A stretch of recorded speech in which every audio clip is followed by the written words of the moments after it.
And a Veterans Day solar storm brought southeast Minnesota and North Iowa an eye-opening display of color on the northern horizon.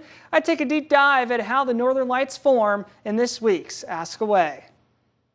With the northern lights on everybody's minds from earlier this week, I figured I'd ask the question, what exactly causes the northern lights? We had a lot of photos be sent in from our staff members and, of course, the viewers, you.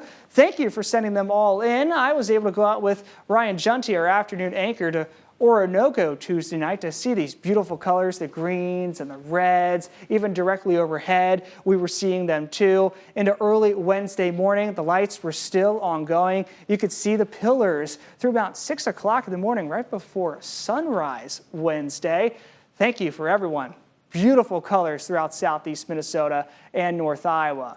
Now, how often do we see the aurora borealis? In fact, it's not really a lot. 5 to 20% of nights we're able to see it here in southeast Minnesota and North Iowa.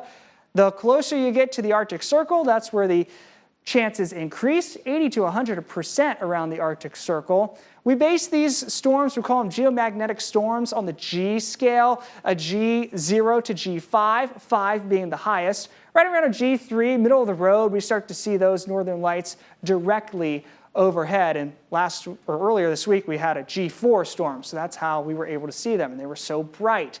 But what is actually happening in space for this to happen? Well, to start out, Earth has a magnetic field around the globe, and we have solar winds coming in from the sun. When we have these coronal mass ejections, they're called CMEs for short, we have a lot of charged particles coming towards Earth, the protons and the electrons. Now, the solar winds steal them to Earth, and the magnetic field takes them to the poles, the North and South Pole. So that's how we get those auroras, the northern lights, and of course the southern lights in the South Pole. Very cool to see for sure. We'll probably get more of these throughout the winter, so keep your eyes peeled. We'll have some more in the sky. If you have any weather or science question, please send it in to weather@kimt.com, and I'll be answering it in the coming weeks.